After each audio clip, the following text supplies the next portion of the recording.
Let's turn our focus now to the escalating tension between Nigeria's labor union and, of course, the federal government. Now, the Nigeria Labour Congress, NLC, and the Trade Union Congress, TUC, have declared an indefinite strike set to begin on the 3rd of June over the government's refusal to increase the minimum wage from 60,000 naira and reverse the recent electricity tariff hike. The NLC spokesperson, Ben Ukwa, confirmed the development, citing the government's refusal to meet their demands. The organized labor had given the National Electricity Regulatory Commission, NERC, and the federal government an ultimatum of May 31st to reverse the electricity tariff hike. On April 3rd, NERC approved an increase in the electricity tariff for Band A customers from 66 naira to 225 naira per kilowatt, prompting public outcry and calls for a reversal. And now labor unions also demanded that the federal government finalize the new national minimum wage by May 31st. Now, despite proposals from the government for wages of 48,000 naira, 54,000 naira, 57,000 naira, and most recently 60,000 naira, the NLC and TUC have rejected these offers, insisting on a minimum wage of 615,500 naira due to the high cost of living. Now, in a joint statement, the NLC and TUC expressed their frustration over the government's inaction and announced the commencement of an indefinite nationwide strike. They called on all affiliates and civil society organizations, market men and women, and even the general populace to prepare for decisive action. And so, to discuss the implication of this strike and a broader context of labor relations in Nigeria when it comes to labor in and of itself, we have with us Nigeria labor law expert Ireoluwa Oguntase. Thank you again for joining us, and many thanks for doing this with us. So that's Ireoluwa Oguntase. So thank you again. So let's get started, shall we? Can you explain the legal grounds for this indefinite strike declared by the NLC and TUC?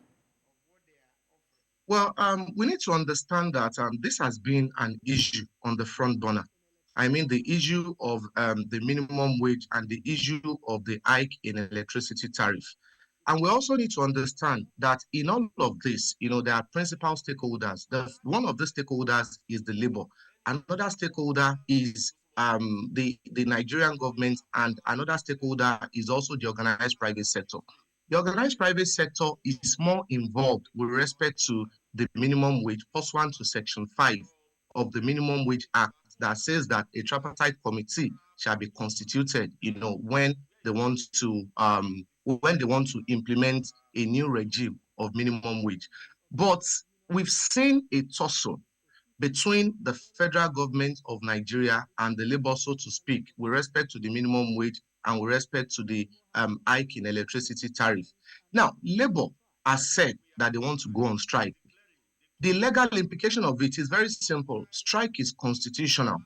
By virtue of Chapter 4, Section 39 of the 1999 Constitution, it guarantees freedom of expression. So strike is a way in which employees or the union, express their grievance by saying that what you're saying, we are not satisfied with it.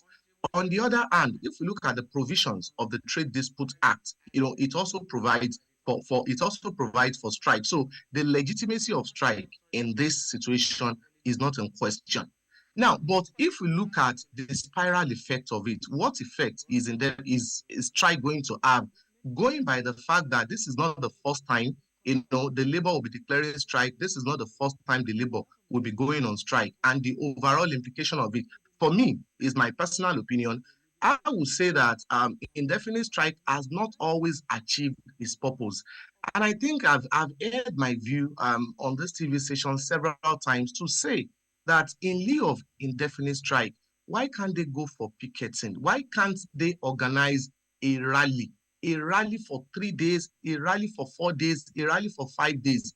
Now, if they do that, the implication is that they are calling the attention of international communities to their plight. And I don't think the government of this country will want their image to be smeared. Every government will want their image to be positively laundered, in the international community space. So that, I think, will achieve more positive implications than going on indefinite strike. If they go on indefinite strike, we are going to lose money. and which is very important, don't let's forget the economic implication. Don't let's forget the high cost of inflation. There are some people that they will go out daily and they will sell. Now, by reason of the strike, nobody will go out, or at least number of people will go out. So people, that are artisans, that are traders, they will not earn as much as they're supposed to earn within that period. So that's the angle I'm looking at it. Let's do it in such a way in which, if labor decides to picket, organize a mass rally all over the country, that would have a greater effect than going on strike. And I'll give you an example. The NSAS saga, if not for the fact that it was hijacked, supposedly by some miscreant, it really achieved a lot of effect. And I don't think the federal government wants something like that to happen again. Okay. This is the kind of thing I'm saying, that let the labor, let them organize mass rally, let all other relative or affiliate organizations join them. And it must be consistent. It must be persistent. Ireoluwa, it's very interesting that you should actually say that, because I was going to tell about I was just going to ask you, I have two questions for you, and I hope that the first one you'll summarize your response here. But let me first ask, given this recent deadlock that we have now regarding the negotiations between the NLC and the government, whether 60,000 naira, 54,000 naira, is there any legal option that the NLC or TUC could take? You sort of have touched on that, but that's my first question. Can you answer that summarily?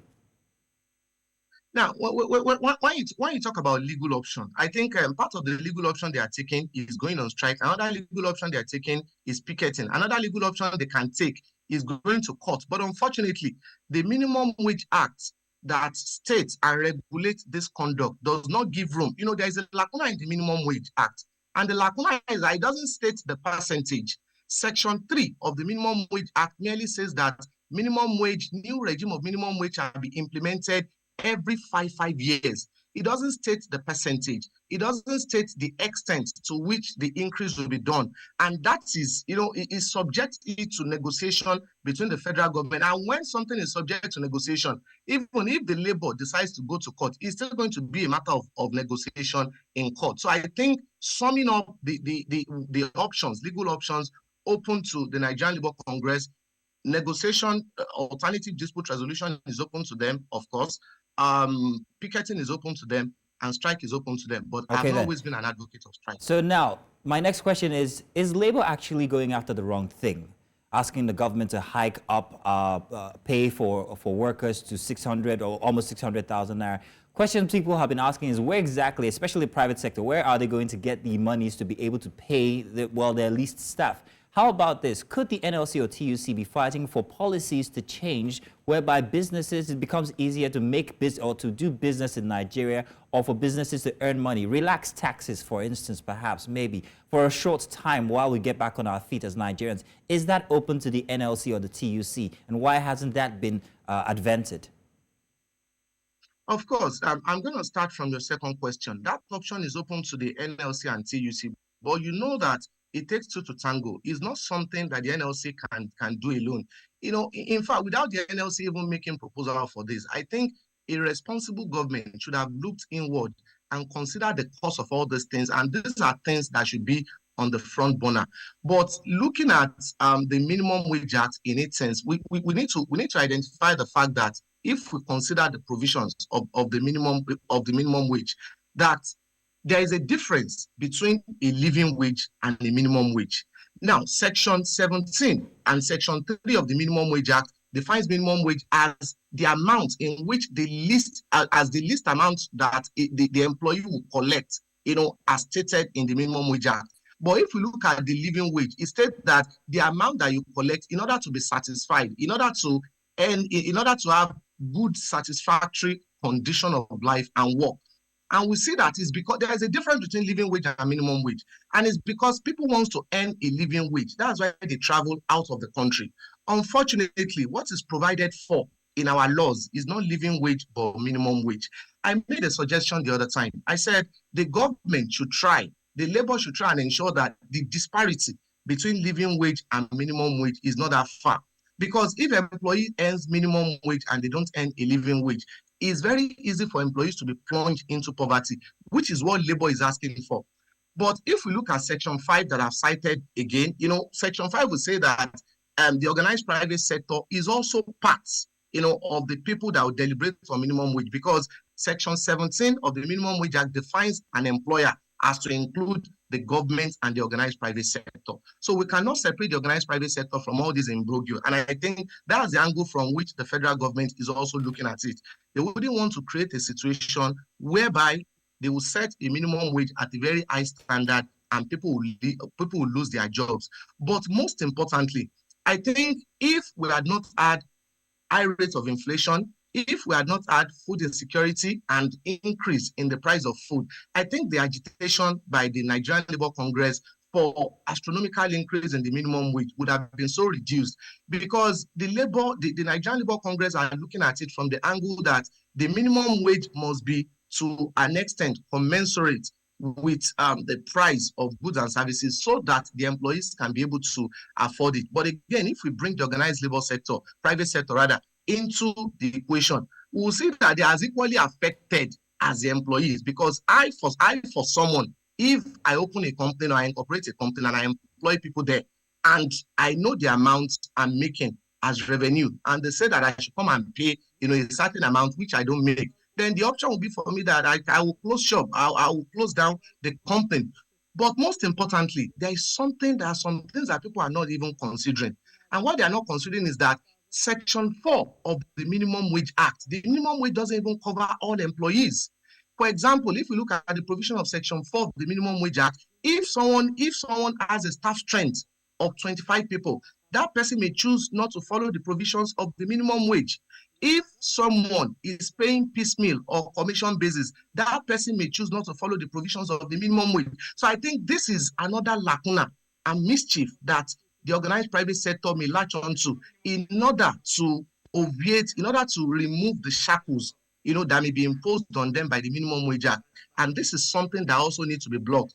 When you have a law and you have a proviso to that particular law, which people can latch onto, you need to be very careful, because we have a Section 4 that is saying that if an employer employs less than 25%, I will just go ahead and take away and reduce my staff strength to less than 25. It says that if an employee is paid on commission or on piece rate basis, I'll just latch on to that provision. If an employee is employed on a seasonal employment basis. So these are things that I think that the federal government needs to also look into, and the labor needs to also look into, in saying that, okay, we need to have a minimum wage because there are provisos in that law that people can latch onto. One of the reasons why there's now going to be an indefinite strike, or a call for indefinite strike by Monday, is the electricity hike, or the tariff or hike so far. Does the Labour have a ground to ask for, a reduction in the tariff or tariff hike that has already been, implemented by the government? Do they have a right to, demand for it being reduced? And if they do have a right, what is the implication on that when it comes to the negotiations for salary increment or minimum wage increase? Okay, to answer your question, I would say yes, the Labour do have a right to ask for reduction in electricity tariff, because it's something that affects everybody, all employees. And Nigerian Labour Congress, being a central union for all employees in Nigeria, if there is anything that is reducing the quality of lifestyle of Nigerian employee, then they have the right to go into it. So to that extent, they have that right. Now, to answer your second question, sorry, can you recap your second question again? Yes, so I can answer it frontally. Yes, I asked that if they do have a ground, to demand for a reduction, and they use that as one of the reasons for the indefinite strike, for the ongoing negotiations between the federal government, TUC, and NLC, would this hamper, would they have any implication on the negotiations so far? Of course, it has far-reaching implications on the negotiation, because what Nigerian Labour Congress is looking at in setting the minimum wage is that they are looking at what can reduce the quality of life of every Nigerian employee. Now, food inflation will reduce, electricity tariff hike will reduce. And I'll give myself as an example. And of course, I know that everybody living in Nigeria, including yourself, would have also experienced this. Before, if I buy 10,000 energy, I will get about, let's say, 80 units or something in that range. Now, if I buy 10,000 energy, I would only get like about 30 units of that amount. So we can see the marked difference.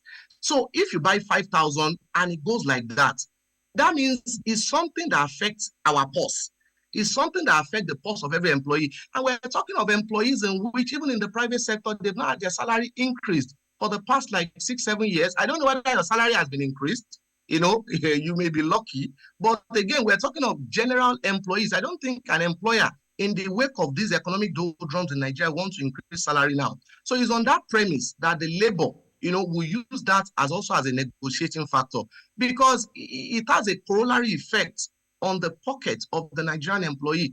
It has a significant effect on the lifestyle of the Nigerian employee. And to that extent, they will use it as a factor. And even if we look at it, there was an interview of part of the negotiations between the Labour and the federal government that was televised. And part of the things the officials of Labour said was that because of the increase in electricity tariff, they are also using it as a negotiating factor. Now, let's remember that as at the time that Labour and federal government were in a meeting, the first time they started, when there was a tripartite committee that was set up, there had not been this increase in electricity tariff. But immediately there was increase in electricity tariff, then their negotiations also shoot up. And without any doubt, these are that far-reaching implications. I just gave you my example, and I believe that all employees and all workers, all employers from organized private sector in Nigeria would have such type of examples. How are they supposed to breed? We are considering an employer. We are considering an employer whereby probably the employer has been buying, let's say, 100 units at a particular price. Electricity tariff has been increased, but the jobs are not increasing. So how do you expect that employer to increase salary? I think you've done a good job in actually explaining how that affects the negotiations, the electricity tariff instance. Thank you very much, Ireoluwa Oguntase. He is a labor expert, and we've chosen to also have him here on the show. Thank you very much once again. Yes, thank you. Thank you. And have a nice day.